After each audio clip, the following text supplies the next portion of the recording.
Rádio Rio de Janeiro, a emissora da Fraternidade, passa a apresentar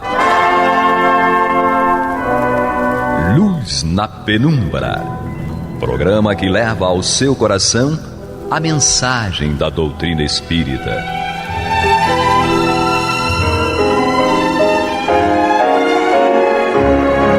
E com vocês, Henrique Parente, para o estudo de obras póstumas.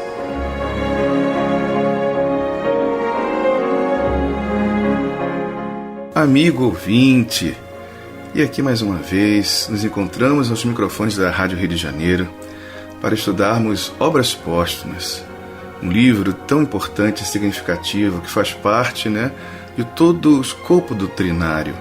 Através do conteúdo que consta neste livro, a gente pode compreender um pouquinho, no sentido da história do Espiritismo, como foram acontecendo alguns fatos e até entrando em contato com matérias que Kardec procurava o tempo certo para publicar, mas que aconteceu a sua desencarnação e este conteúdo ficou guardado por muitos anos até que foi publicado.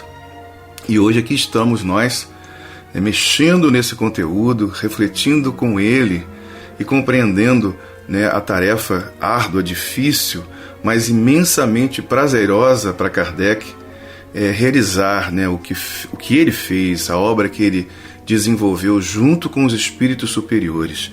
Ele que fazia parte desse grupo de espíritos superiores, mas ele foi, ou melhor, ele reencarnou para que através desse trabalho de um homem que estava num processo de desenvolvimento, mas com uma capacidade muito grande, não só do ponto de vista intelectual, mas do ponto de vista espiritual, também era um homem de alta envergadura. E não é porque sou espírita que estou aqui afirmando essas coisas.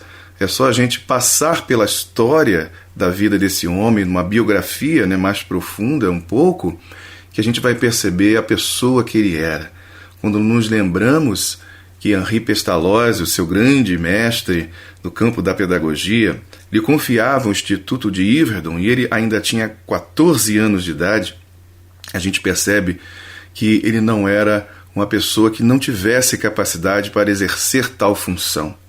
E, dentre outras coisas, desde cedo publicando livros, construindo uma metodologia de ensino, de pesquisa, inserido no contexto das pesquisas científicas, fazendo parte dos grupos e as academias de ciências de sua época, no país onde se valorizava muito esse tipo de desenvolvimento, não só nas artes, mas também nas ciências, que era a França e a cidade que ele vivia, Paris, e assim por diante.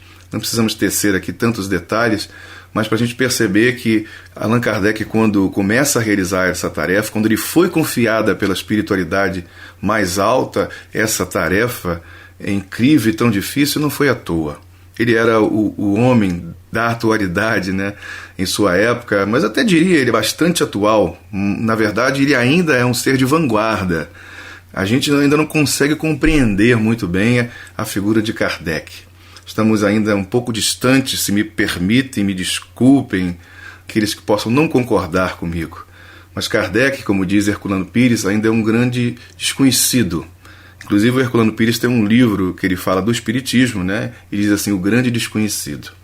Então é preciso realmente voltar às bases kardecianas e, além de tudo que a gente tem de obras maravilhosas por aí, mas principalmente voltar às bases, ou seja, voltar a Kardec e estudar mesmo a fundo, porque o trabalho do Espiritismo, a partir do trabalho de Kardec, é toda uma universidade, mais a pós-graduação, mais o mestrado e doutorado, porque o conteúdo é extenso, é profundo, e ele trouxe, como é essa biografia que estamos estudando aqui, reiniciando o estudo de obras póstumas, ele trouxe para a gente um método que facilita o processo de aquisição do conhecimento, onde as matérias que ele trabalha, ele coloca de uma maneira que torna a nossa vida mais fácil, porque ele tinha condições para realizar isso aí.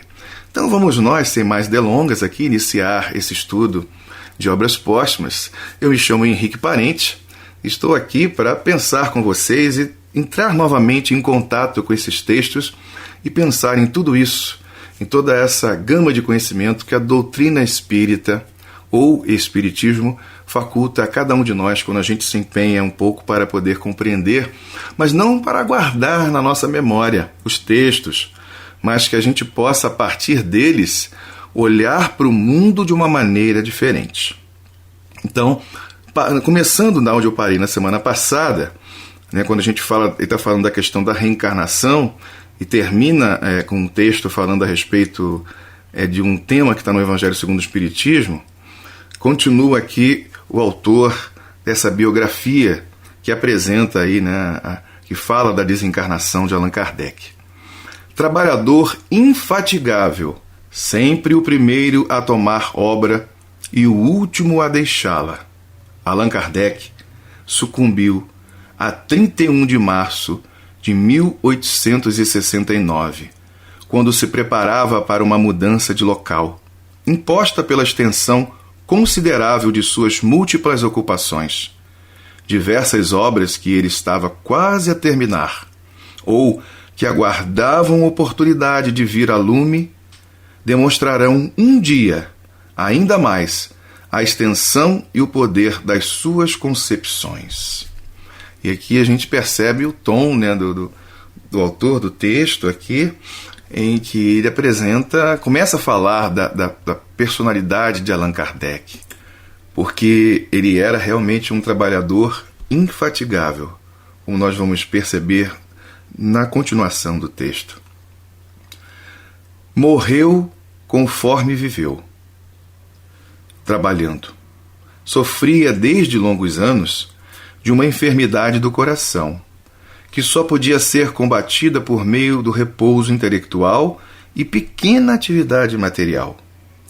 Consagrado, porém, todo inteiro à sua obra, recusava-se a tudo o que pudesse absorver um só que fosse de seus instantes, à custa das suas ocupações prediletas.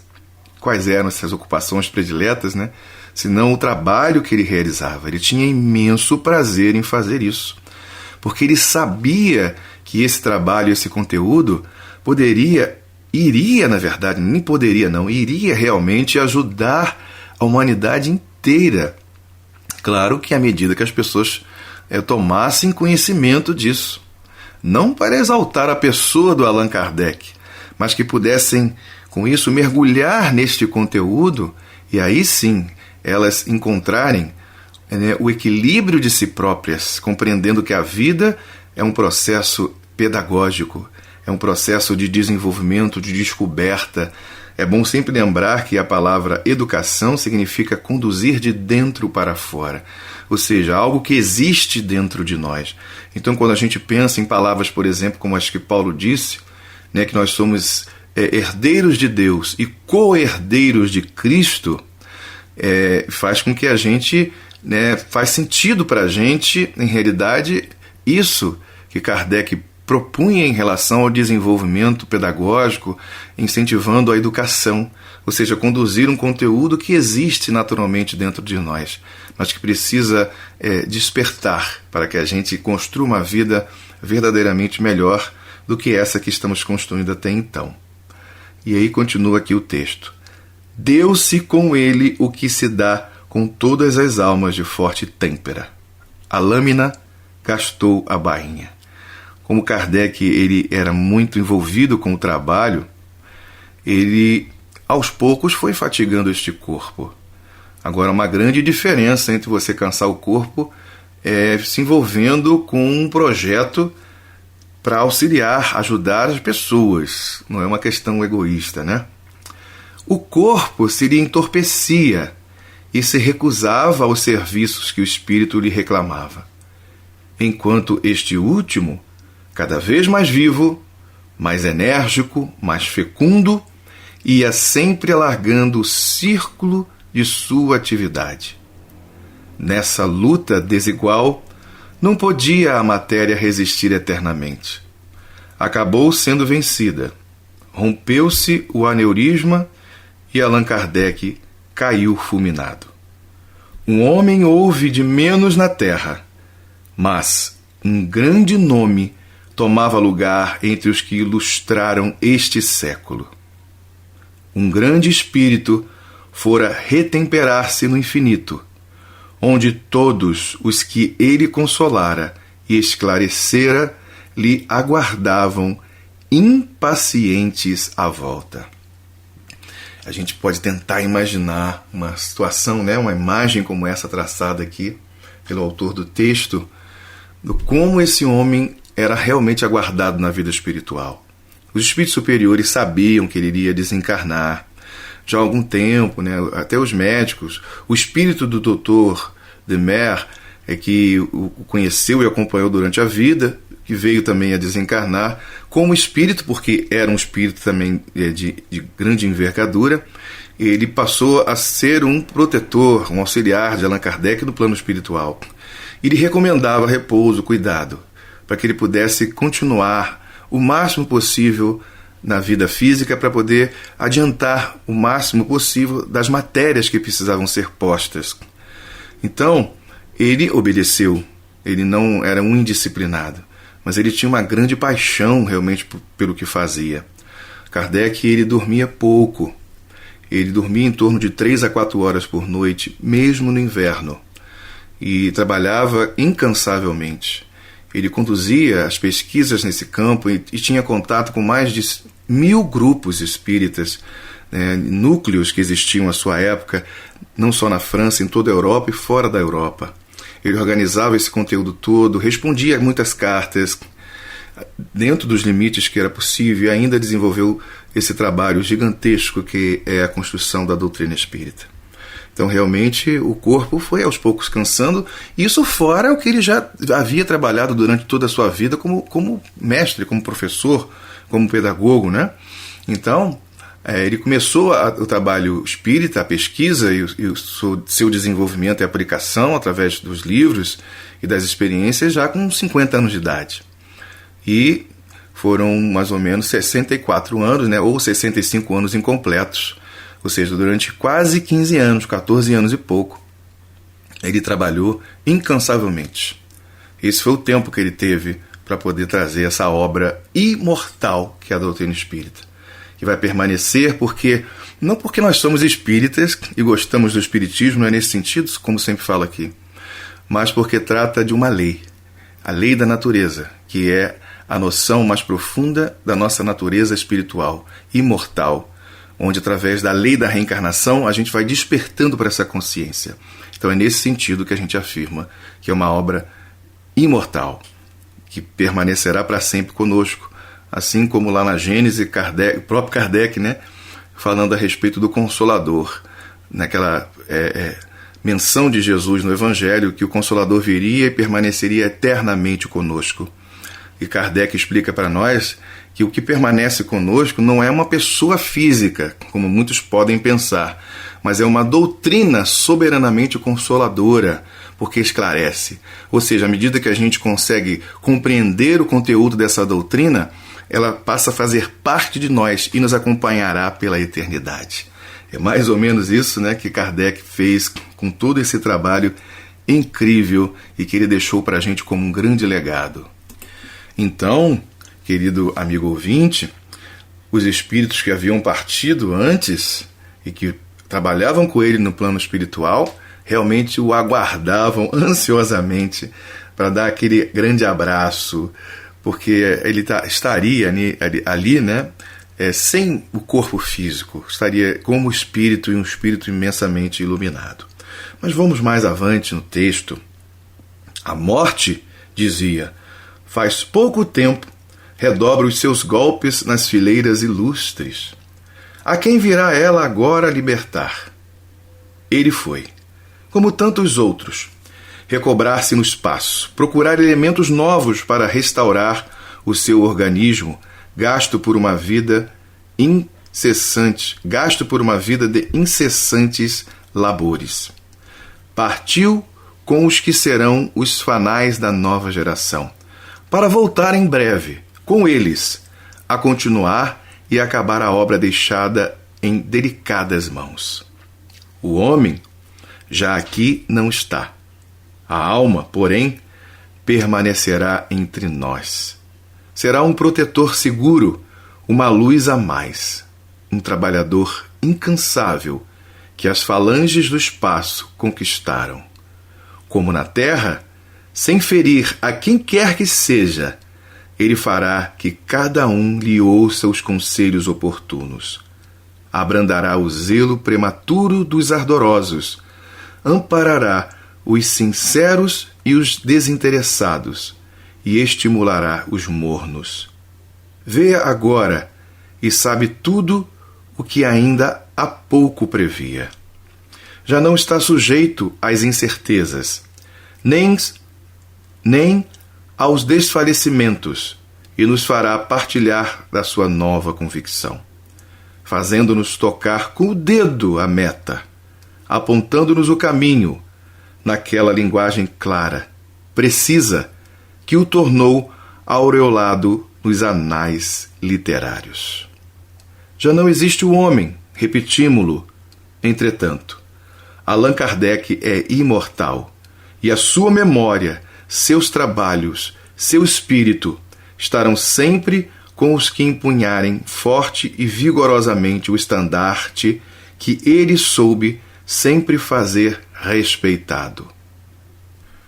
E a gente percebe o carinho, o respeito, em realidade um reconhecimento pela pessoa humana de Allan Kardec. O trabalho que ele realmente desempenhou durante toda a vida, não é difícil percebermos, lhe conferiu sentimentos como esses. E, no entanto, a gente tem dificuldade ainda de mergulhar neste conteúdo de maneira mais profunda, porque a vida é tão cheia de percalços e dificuldades, são tantas coisas a fazer, mas cada um tem um tempo, tem o seu tempo, e a essência do trabalho é percebida, é sentida e valorizada. Isso é uma das coisas mais importantes que a gente pode ter. E aqui, dando um finalzinho desse texto, desse primeiro texto que fala da desencarnação de Kardec, a gente continua. Uma individualidade pujante constitui a obra. Era o guia e o fanal de todos. Na terra, a obra substituirá o obreiro. Os crentes não se congregarão em torno de Allan Kardec. Congregar-se-ão em torno do Espiritismo, tal como ele o estruturou, e com os seus conselhos, sua influência, avançaremos a passos firmes para as fases ditosas prometidas à humanidade regenerada. Revista Espírita, maio de 1869. Então, o livro Obras Póstumas, ela começa com esse texto, que consta também na Revista Espírita de 1869, que foi quando aconteceu a desencarnação de Allan Kardec, e ele deixou pronto o primeiro, o segundo mês. Quando chega ali no período onde ele desencarna, havia ainda um mês seguinte preparado, e a partir dali, a pessoa dele havia deixado o mundo, e o trabalho continuou sendo feito. E aí, esse texto aqui consta lá, inicialmente, por isso que está aqui também em Obras Póstumas, porque, como é um livro que vai tratar, ou melhor, foi publicado anos após a desencarnação dele, tratando de conteúdo, de matérias que ele trabalhou, ele desenvolveu. E uma parte desse conteúdo, da história pessoal dele, da relação dele com os espíritos, o pensamento dos espíritos a respeito dele e assim por diante. Então começa-se essa obra falando do momento da desencarnação de Allan Kardec e da impressão que esse momento causou em algumas pessoas, como o próximo texto que vamos ler, também falando a respeito disso aí. Mas ele é só um resumo biográfico da pessoa de Allan Kardec aqui nesse texto. E esse último parágrafo ele é incrível, porque exatamente neste sentido que Kardec trabalhou. Ele nunca formou propriamente uma atenção exclusiva para ele, para a sua pessoa. É claro que é inevitável as pessoas não dialogarem com ele, não perceberem nele né, a figura central desse processo, pelo menos do ponto de vista aqui do mundo físico, o ser encarnado. Mas ele nunca se coloca como o agente principal. E a gente vai perceber isso em muitos dos textos dele. E ele se coloca sempre, ou melhor falando, ele coloca sempre a doutrina espírita à frente, acima, porque é através dela que a gente vai conquistar o desejado, né? O tão desejado por todos nós. Então esse parágrafo é importante, eu repito aqui alguns trechos dizendo assim: na terra a obra substituirá o obreiro, porque é exatamente esse o teor da coisa. Os crentes não se congregarão em torno de Allan Kardec, congregar-se-ão em torno do Espiritismo, tal como ele o estruturou.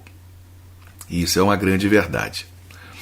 Ele propõe um conhecimento, uma doutrina, ou seja, um ensinamento em que tem um conteúdo e através deste conteúdo a gente vai pegando todas as coisas que existem no campo da nossa experiência pessoal e no campo da experiência coletiva, na história da humanidade, e a gente vai tecendo uma comparação desses acontecimentos, dos valores, dos sentimentos que temos, do comportamento geral das coisas. E a partir daí, a gente vai reconstruir a nossa vida.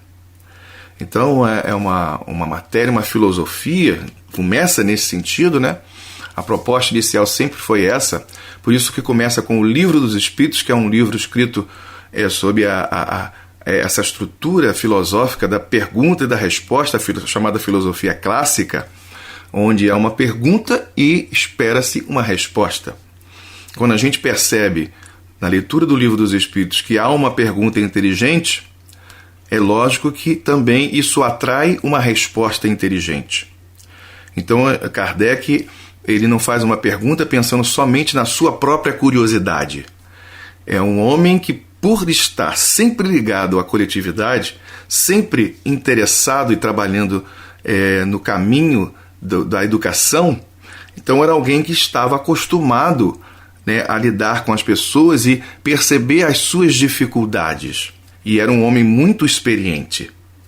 Então, a construção das perguntas, ela também estava ligada às necessidades do conhecimento, do sofrimento, das lutas da humanidade, da coletividade. Então não era um trabalho exclusivamente pessoal, onde só ele tinha uma curiosidade e ia perguntando a torto e a direito, né, como costumo dizer por aí. Então, a gente percebe nesse sentido que realmente ele construiu uma obra não voltada para a sua pessoa, mas através de um conteúdo onde ele floresceria à medida que a gente se aproximasse desse conteúdo, através do processo filosófico, da busca. Por isso que lá na introdução da Revista Espírita de 1858, ele diz que nós realizamos, palavras do codificador, né, Allan Kardec, uma filosofia, não realizamos, ou melhor falando, né, não realizamos aqui uma filosofia especulativa, mas sim uma filosofia experimental. Porque não era para ficar só pensando e imaginando coisas que poderiam nos colocar num labirinto, e sim ficar pensando e buscando coisas através da comparação, né, do trabalho de pesquisa, para que isso trouxesse para a gente, ou nos aproximasse cada vez mais do que poderia ser a verdade, e muitas vezes do que era realmente a verdade. Quando ele tecia um assunto a respeito de algo que não tinha propriamente uma comprovação científica, ele colocava como uma hipótese lógica. E sempre colocou o espiritismo, o trabalho, naquele sentido progressista, onde se surgisse uma verdade que comprovasse que a doutrina espírita não estava correta, naquele ponto a doutrina espírita iria modificar-se.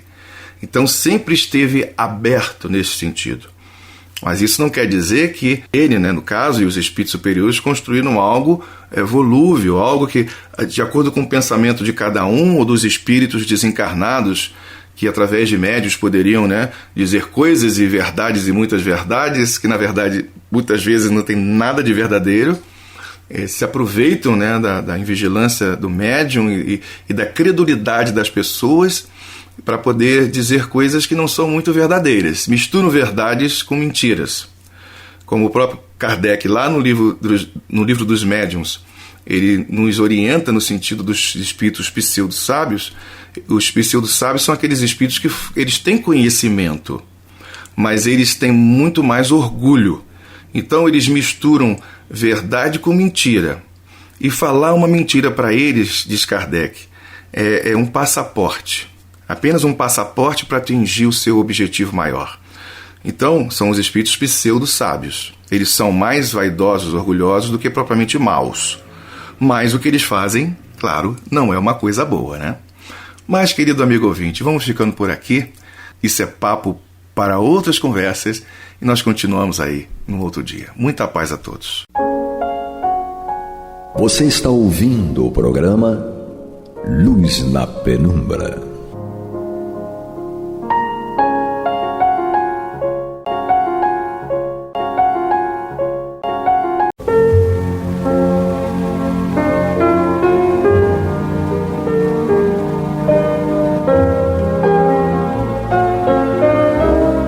A Rádio Rio de Janeiro está levando ao seu lar e ao seu coração a mensagem consoladora da doutrina espírita, através do programa Luz na Penumbra.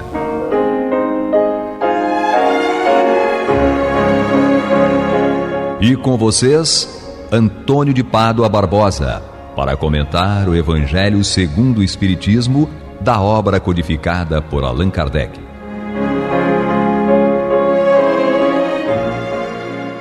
Olá, meus amigos, muito boa noite. Estamos de volta aqui ao nosso programa Luz na Penumbra, no qual nós vamos estudar o Evangelho segundo o Espiritismo de Allan Kardec. Estamos no seu capítulo 17, Sede Perfeitos, e no último programa nós demos início ao estudo do item 4, Os Bons Espíritas. Apesar de não ser um texto longo, mas é um texto que demanda algumas explicações que eu considero importantes e pertinentes. Por isso que eu preferi fazer em duas partes. Já estudamos a primeira parte no último programa e hoje vamos dar continuidade ao estudo. Eu vou repetir aqui o parágrafo no qual nós paramos para então darmos continuidade ao estudo. Nós paramos nesse ponto em que Kardec dizia: em algumas pessoas, os laços da matéria são ainda bastante tenazes para que permitam que o espírito se desprenda das coisas da terra. O nevoeiro que os envolve tira-lhes toda a visão do infinito, razão pela qual eles não rompem facilmente com os seus gostos nem os seus hábitos, não compreendendo que haja qualquer coisa melhor do que aquilo de que são dotados. Exatamente é isso que torna às vezes difícil para pessoas até muito letradas, muito inteligentes, com certa idade, aceitar, tem dificuldade de aceitar. Ele até compreende o que está escrito, mas ele tem dificuldade de aceitar. Porque ao aceitar, ele vai ter que mudar a moral de que ele é possuidor. Porque ele está várias encarnações com hábitos, modos, maneiras, manias, e que lhe satisfazem. Mesmo que essas manias, esses modos, essas maneiras prejudiquem a outros. Ele não está preocupado com isso, porque a moral dele aceita. Primeiro eu, segundo eu, terceiro eu e o resto azar. Isso é nosso egoísmo é assim. Nós estamos há milênios desse jeito. Então fica difícil para nós aceitarmos que temos que mudar esta moral nossa. Essa moral antiga tem que ser mudada. Ou seja, o ensinamento fundamental do cristianismo, a parte teórica, ele nos propõe algumas coisas que para algumas pessoas é difícil. Como diz aqui, são laços que a pessoa tem com a matéria e com os relacionamentos aqui com o encarnado que tornam difícil, são tão fortes que tornam difícil o espírito se desapegar deles, dessas coisas da terra. É uma espécie de nevoeiro que envolve as pessoas, elas não conseguem ter uma visão mais ampla. Então não consegue romper facilmente com esses gostos e com esses hábitos. Daí pessoas que hoje, na vida atual, estão com comportamentos que a gente acha estranho, tem pessoas que têm até preconceito com os hábitos que alguns têm, mas temos que entender que é difícil para uma pessoa mudar de hábito de uma hora para outra. É muito difícil. Qualquer coisa que nós estamos habituados a fazer, para nós mudarmos, é complicado. Imagina hábitos milenares. É muito difícil. Então essa moral é que nos prende. Precisamos trabalhar nisso. Essa é a função do Cristo, nos trouxe isso. A moral é essa, que nova. Amar o próximo como a si mesmo. PT, saudações. Kardec está nos destrinchando, decodificando, ponto a ponto, como devemos agir para atender essa moral nova que o Cristo propõe. Para essas pessoas, a crença nos espíritos é um simples fato, mas que pouco ou nada lhes modifica as tendências instintivas. Ou seja, a pessoa acreditar que existem espíritos, que há comunicação dos espíritos, ela até aceita, porque isso, às vezes está tão na cara dela que ela não consegue negar. Está vendo aquilo, por mais que queira negar, não consegue negar. Então tem que aceitar. Mas isso não vai mudar as tendências que ela traz no seu instinto ainda. Atávico, isso está dentro dela há milênios. Numa palavra, não percebe mais que um raio de luz, insuficiente para guiá-los e lhes facultar uma vigorosa aspiração, capaz de vencer suas inclinações.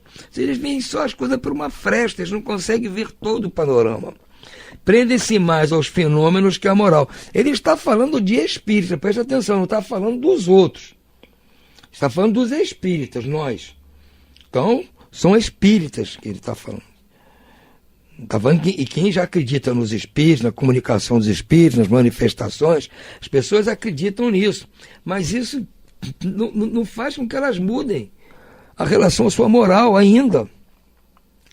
Então eles se prendem mais a esses fenômenos, entendem, participam, até ajudam, mas torna-se difícil fazer com que esses fenômenos mudem a sua moral, que lhes parece monótona e banal. Essa moral nova não me atende.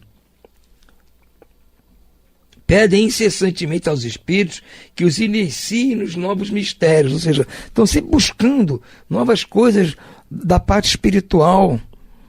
Quero que os espíritos produzam fenômenos, expliquem os fenômenos e tal, mas só fica naquilo, sem procurar saber se já se tornaram dignos bastante de penetrar nos segredos do Criador. Ou seja, eles não entendem que para adiantar o seu entendimento, o seu conhecimento, até nessa área da espiritualidade, como funcionam os espíritos lá, como é que é a vida no mundo dos encarnados, como é que é um processo reencarnatório, todas essas dúvidas que as pessoas têm, eles não conseguem avançar, porque não fazem por merecer, porque você, para poder merecer, entender essas coisas mais avançadas, você precisa mudar moralmente para justificar esse entendimento. É o que Jesus falava para Nicodemos: você é um doutor em Israel, não compreende essas coisas aqui simples, que dirá as coisas mais importantes da espiritualidade, fica por aqui. Jesus não deu com prosseguimento, que ele está vendo que o coitado do Nicodemo ainda não tinha ainda ascensão moral, maturidade moral para entender as coisas da espiritualidade, do reino de Deus. Ele não ia entender. Jesus deu só uma dica para ele lá, que precisa renascer de novo e tal, mas não se alongou. Porque não ia entender. E por que não entende? Porque não fez por onde merecer. Então, muitos de nós, espíritas, estamos nessa fase ainda. Então segue ele aqui: são espíritas imperfeitos. Quem está dizendo isso é Allan Kardec. Essas pessoas que são espíritas, mas que se prendem mais aos fenômenos, querem entender disso tudo, mas não mudam o seu comportamento moral, até faz aquela caridade no dia a dia lá, da distribuição das coisas no centro, ajuda e tal, mas estão fazendo aquilo mecanicamente.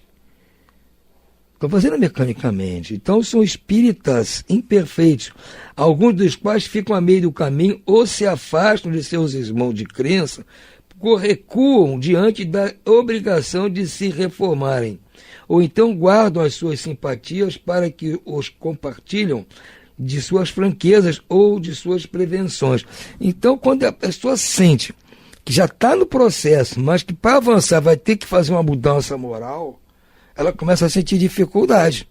Mas eu não posso fazer isso, não posso mais pensar mal, não posso mais ficar reparando nas coisas, eu tenho que perdoar aquele que está me ofendendo, eu tenho que ser condescendente lá com as pessoas que se dizem meus desafetos, eu não consigo, isso não dá para mim.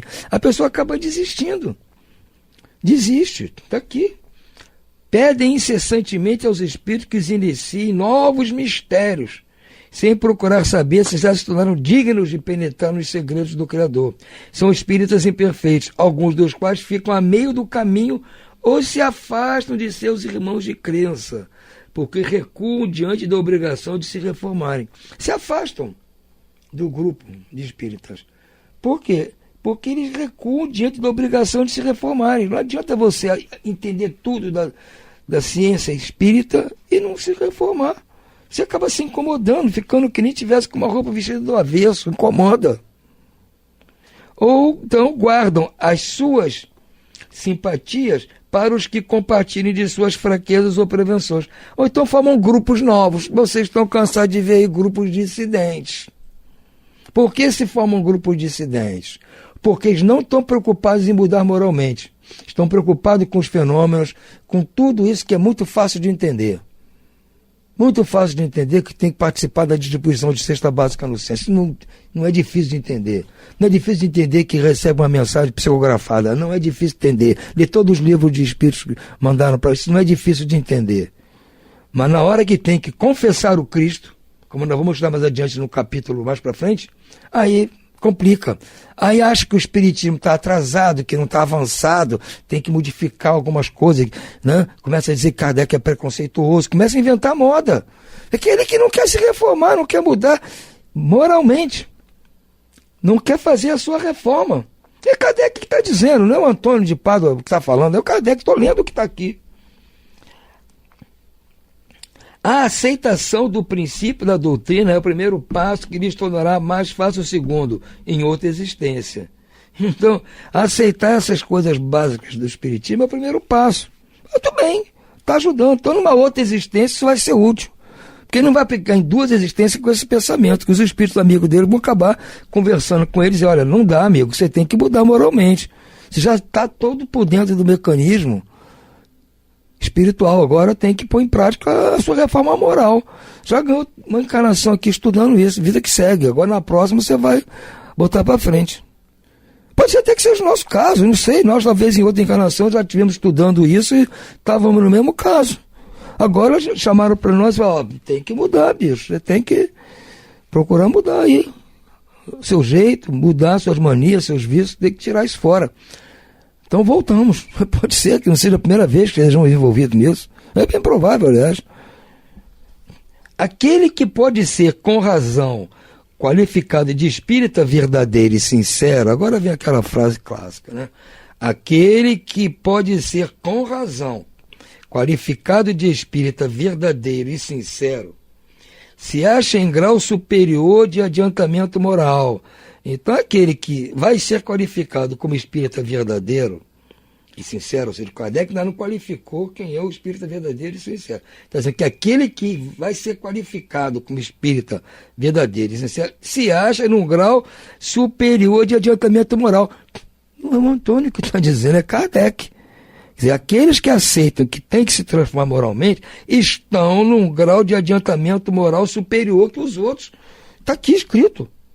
O espírito que nele domina a matéria de modo mais completo, o espírito que nele domina a matéria de modo mais completo, ou seja, a essas pessoas o espírito dela já está dominando mais completamente a matéria, dá-lhe uma percepção mais clara do futuro.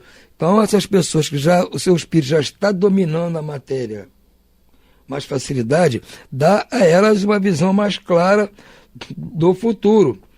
Os princípios da doutrina lhe fazem vibrar as fibras que nos outros se conservam inertes. Então, eu tô falando, nessas pessoas que vão ser qualificadas como espíritas verdadeiros, os princípios da doutrina fazem vibrar nelas as fibras, e que naqueles outros que estão preocupados só na parte dos fenômenos e tal, em mudar o espiritismo, nesses aí não vibra nada. Numa palavra, essas pessoas são tocadas no coração. Então chegou ao ponto do sentimento. O espiritismo tem que ser bem compreendido, mas principalmente bem sentido. Então nessas pessoas o espiritismo já começou a ser sentido, já começa a vibrar as fibras do coração. Daí, porque é inabalável a sua fé. Então essas pessoas têm uma fé muito mais robusta. Então elas aceitam melhor as dificuldades, têm fé e esperança no futuro que as coisas vão melhorar, por isso ela lida melhor com tudo que lhe desagrada ou que ela não gosta, porque nós estamos aqui enfrentando todo dia coisas que a gente não gosta e coisas que nos desagradam. Então quem tem fé no futuro leva isso com mais galhardia. É como músico a quem bastam alguns acordes para comover, a passo que o outro apenas ouve sons. A ideia que está sendo aqui. Está sendo claro. Então, alguns, esses que já sentem o espiritismo no coração, o primeiro acorde já faz com que ele sinta a beleza da melodia. O outro tem que ouvir a banda tocar direto para ver se consegue perceber alguma coisa. Porque não está tocando no coração, está tocando só nos ouvidos, no cérebro. Aí vem a frase clássica, que ele vai definir quem são os verdadeiros espíritas. O espírita verdadeiro é sincero. Está aqui. Reconhece-se o verdadeiro espírita pela sua transformação moral. Não é pelo que ele conhece de fenômeno espírita, que é assim, é assado, que no mundo e tal é assim, que no nosso lar acontece isso, que os planetas são assim. Isso aí não quer dizer que é bom espírito, quem sabe tudo isso. Não é isso. Reconhece o verdadeiro espírita pela sua transformação moral. Ou seja, ele tinha uma moral, aquela que nós lemos aqui no primeiro parágrafo do dia de hoje, né? Que essa é a moral antiga que nós tínhamos, cheia de mania, cheia de vícios, sem preocupação com os outros, sem preocupação com a sociedade, sem preocupação com o planeta, preocupação só consigo mesmo. Então, aqueles que já começaram a transformar essa moral são reconhecidos como verdadeiro espírita, e pelos esforços que essas pessoas fazem para domar suas más inclinações, porque à medida que ela vai se esforçando para mudar moralmente, ela vai reconhecendo as más inclinações que ela ainda possui. Porque é normal. Essa moral antiga embota a nossa visão, a gente nem sabe que tem mais inclinações. Para nós aquilo é normal, a vida que segue, eu sou assim. Aquela síndrome da Gabriela, né? Nasci assim, fiquei assim, e azar. Então agora, à medida que você vai se transformando moralmente, você larga aquela moral antiga e está adquirindo uma moral nova. Aí começa a comparar e ver, peraí. Essas coisas da moral antiga são defeitos, são más inclinações. Eu tenho que me esforçar para acabar com isso. Claro que você não vai acabar da noite para o dia. A hora que você descobre que você tem um defeito, você não vai acabar com ele no momento que você descobriu que tem. Você vai se esforçar. E vai repetindo o defeito, mas você vai cada vez menos, você vai se esforçando. Então reconhece o verdadeiro espírita, não só pela sua transformação moral, mas pelos esforços que faz para domar as suas más inclinações. Porque a primeira coisa é a transformação moral, ou seja, eu me transformei moralmente, não quero a moral antiga. Aquela que me permitia fazer qualquer coisa em detrimento dos outros. Não quero, eu quero a moral nova. Amar o próximo como a si mesmo. Essa é a moral nova que eu quero. Agora, eu não consigo pô-lo em prática totalmente, lógico, então eu tenho que me esforçar para diminuir, acabar com o quê? Com as minhas más inclinações. Que essas más inclinações são consequência da moral antiga. Ela me tornou cheio de más inclinações, cheio de vícios, cheio de mania. Agora que eu descobri, eu vou tentar limpar. Já descobri, já botei o foco em cima. Ih, caramba, isso aqui tá cheio de teia de aranha, cheio disso, cheio daquilo, cheio de sujeira. Eu nem reparava, só agora que eu acendi a luz aqui que eu tô vendo. A nova moral é a luz, chegou e mostrou você quem você é realmente. Aí você vai lutar para consertar isso. Ao passo que aqueles outros, que me diz aqui, são os espíritos imperfeitos, eles Não estão preocupados, eles não vão nunca descobrir as suas manias, seus defeitos, porque eles não se transformaram moralmente. Estão só discutindo fenômenos, discutindo como é que é fulano, como é que nasceu fulano, se era isso, se era aquilo, entendeu? Se fulano era preconceituoso, se não era. Estão preocupados com essas coisas. Não estão preocupados. Eles estão preocupados em mudar o mundo. Não estão preocupados em mudar a si mesmo. Eu não tenho obrigação nenhuma de mudar o mundo. Nem Jesus tem. Ele veio mudar cada um. Cada um, ele deu a receita para cada um mudar. Ó, para mudar tem que fazer isso. Faça. Ó, Jesus não veio aqui para mudar o mundo. Não tem como mudar o mundo. Vamos mudar as pessoas. Cada um vai mudar a si mesmo. Ele deu a regra. Ó, siga aqui. Amar a Deus sobre todas as coisas e ao próximo como a si mesmo. Nisto está toda a lei e os profetas. PT, saudações. Acabou. É isso aí. Se cada um cumprir isso, cada um muda e no final o mundo terá mudado. Quando a gente abrir o olho, já estamos num planeta ditoso, planeta de homens bons. Claro que cada um foi mudando, de repente todos mudaram. Agora, enquanto eu estiver só preocupado em mudar o mundo, mudar a sociedade, mudar o planeta, e não mudar a mim, não posso me dizer bom espírita. Eu vou continuar sendo espírita, mas talvez eu tenha que ser enquadrado nessa parte aqui de espíritas imperfeitos. Aí cada um é que sabe, ao ler aquela primeira parte aqui do Homem de Bem, que nós estudamos num outro capítulo, semana passada, vamos ver o que é as prerrogativas do Homem de Bem. Kardec disse que o verdadeiro homem, o espiritismo conduz forçosamente aos resultados acima expostos, ou seja, o espiritismo bem compreendido, mas principalmente bem sentido, leva ao homem a tornar-se um homem de bem.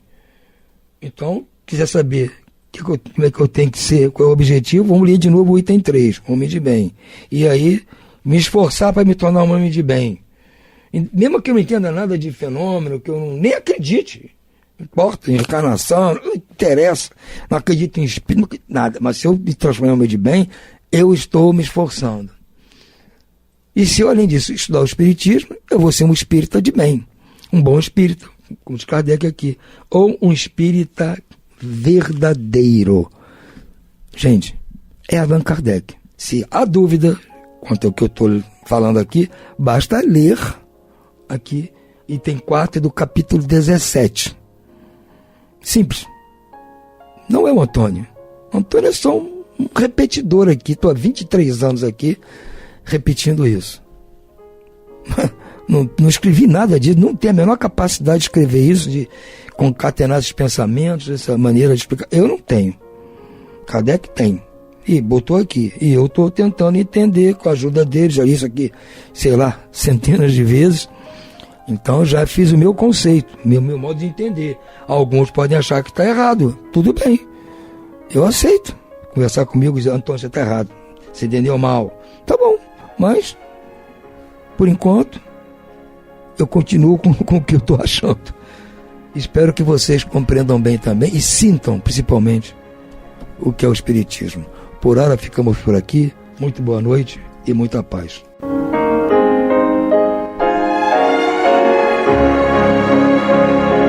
E vamos ouvir agora a prece de encerramento de nosso programa, na voz de Geraldo de Aquino.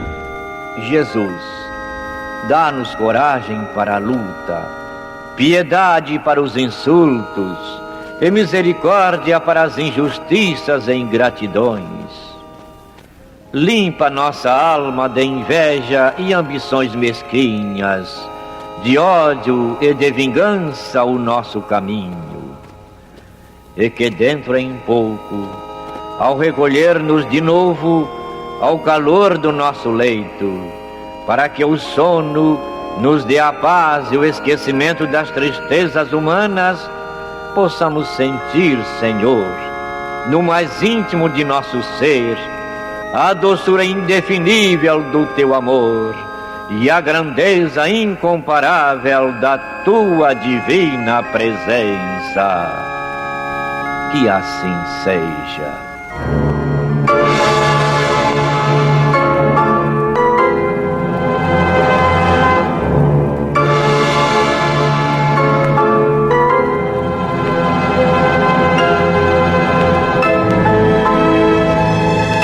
acabamos de apresentar o programa Luz na Penumbra, que voltará a ser apresentado amanhã às 21 horas nesta emissora.